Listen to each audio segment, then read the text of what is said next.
To date again or nah? That was one of the very first questions that I was asked outside of was I okay?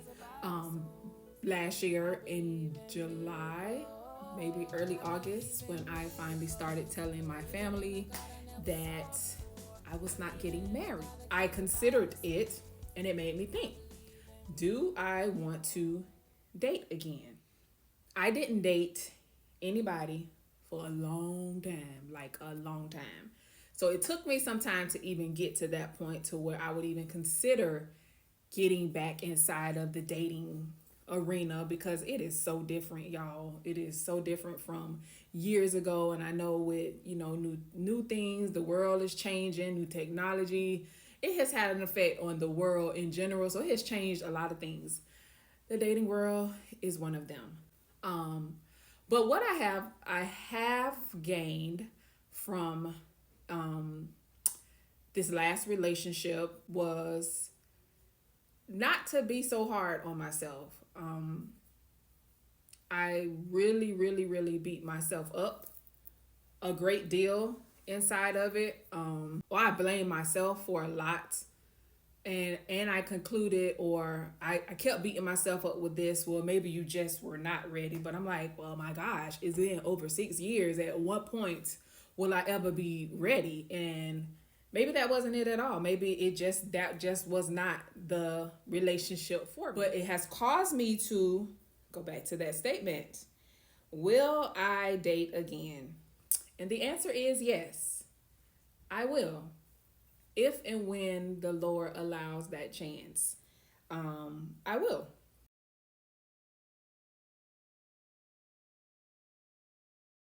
I will date again, and I will take things that I learned about myself from this last relationship, things that I see that I have to change, and then it made me go to this point or this place that inside of dating and inside of relationship, there truly is some things that are like non-negotiables. That is a real thing, and we are getting older. A lot of us have been through a lot of stuff, and we know what it is that we don't want inside of a relationship just as well as we know what we want in a relationship and from a relationship. But with knowing all of that, we also know that there are some non-negotiables inside of dating.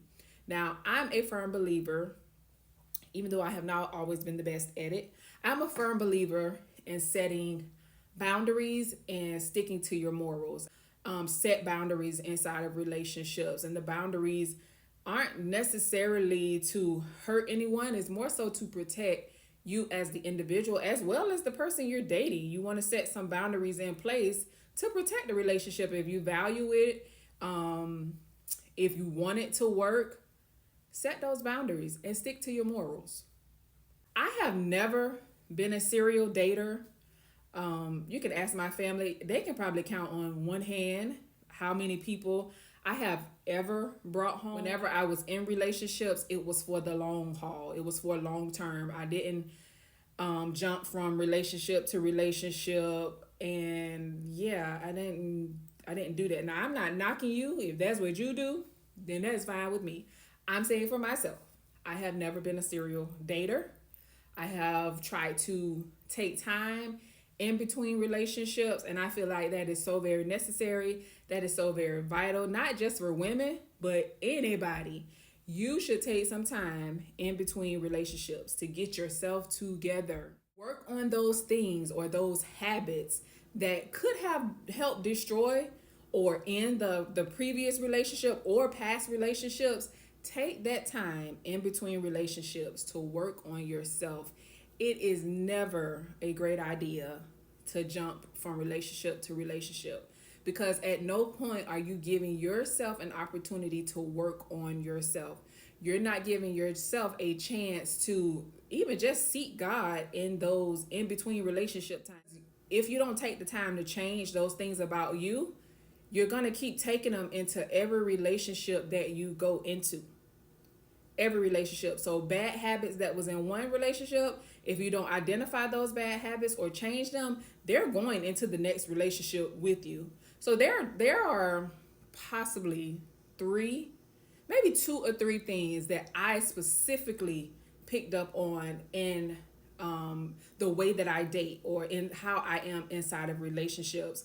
And I am determined to change those things about myself in the next relationship. Those things as not good for a relationship, just mindsets or habits. It don't have to be a thing per se, but it could be the way that you think about something. It could be a way that you feel about something, or just a bad habit that you do inside of relationships. And I've definitely seen it in play inside of my various relationships, and it's something that I want to change in the next one. I don't want to carry that into another relationship. I've identified it and I want to change those things. One thing too about dating, jumping from relationship to relationship, if your heart is not whole, if it is not healed, if you have some type of trauma and you don't deal with those things, now you jump into a new relationship, where do you think all of those things go?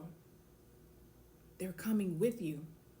Make sure your heart, your mind, your soul does not harbor any past hurt, past trauma.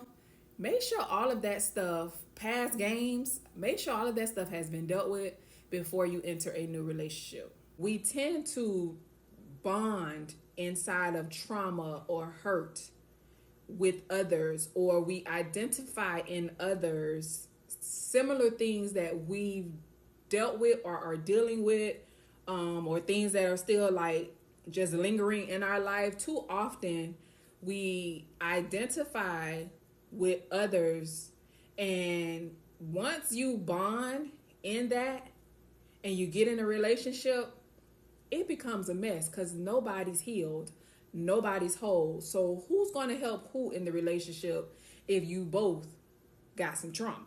And then it will cause you to start looking back at your track record and of dating, and you begin to see some type of pattern in the way that you date or the people that you date. One thing I was listening to one day recently, I was listening to a podcast that I often listen to, and the ladies and the guy was on there talking, and they said something that was so profound that it made me start thinking.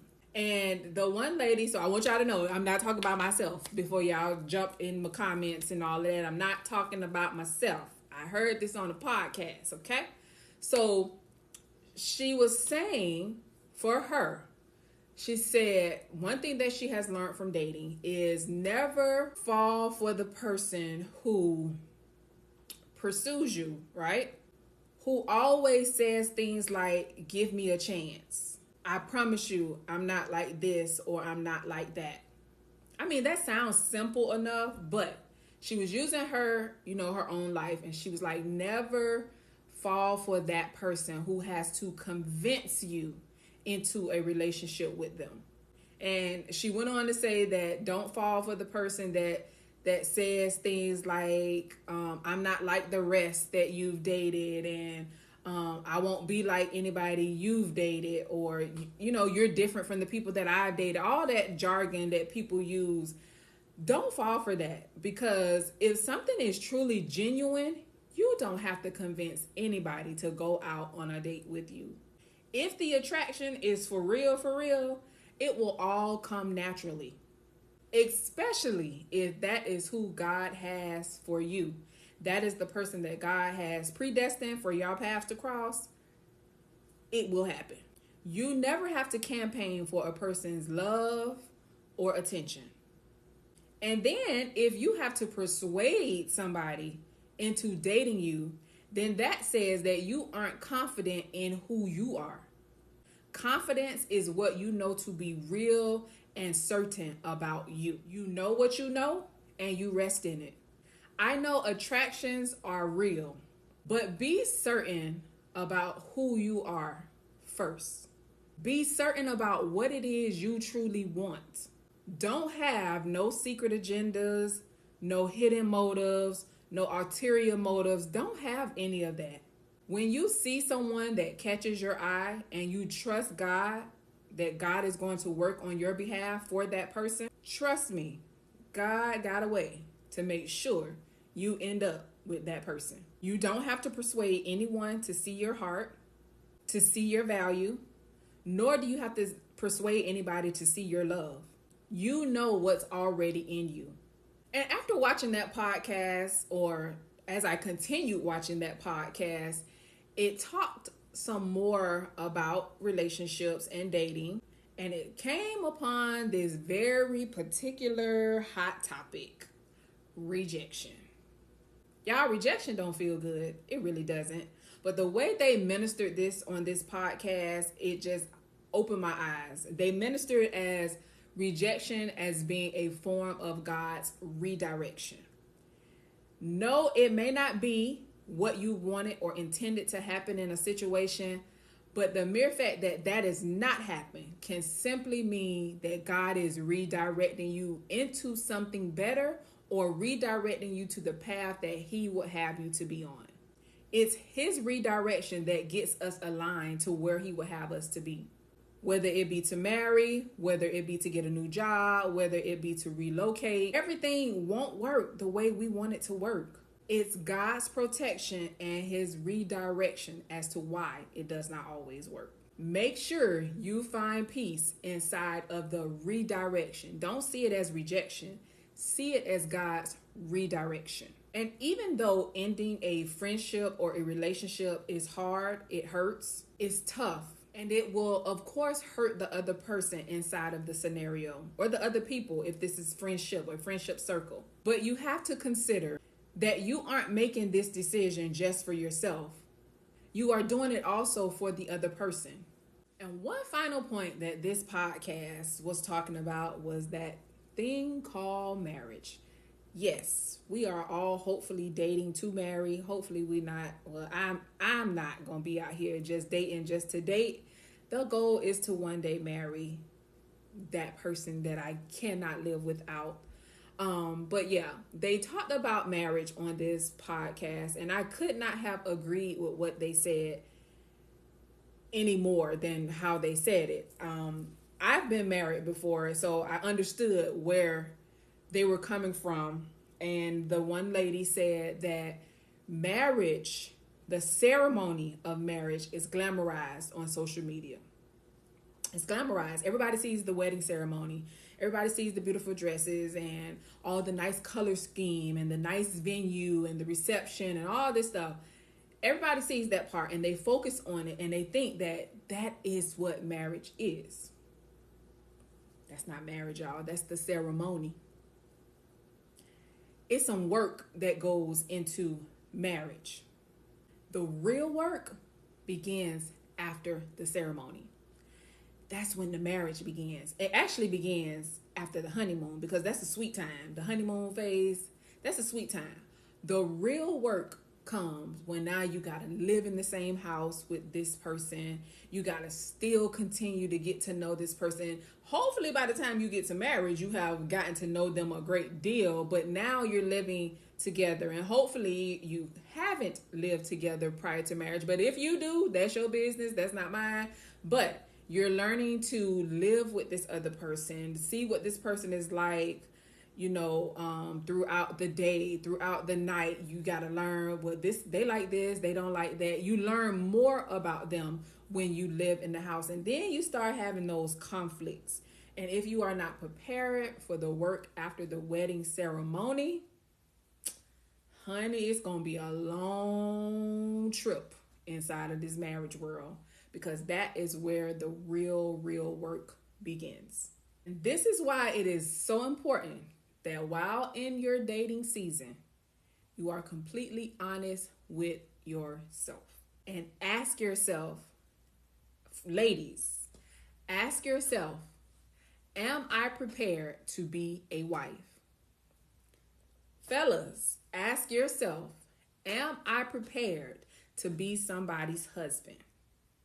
Am I fully prepared for those vows we are about to make? Not just before people, but the vows we are about to make in front of God. There will be lots of beautiful moments inside of marriage, but there will also be some not so beautiful moments. There will be some moments that will challenge you emotionally, spiritually, physically, Every way you can deem possible, there will be moments where you get challenged. There is a different level of responsibility that comes with marriage. You can't treat the relationship the same way you did when you dated.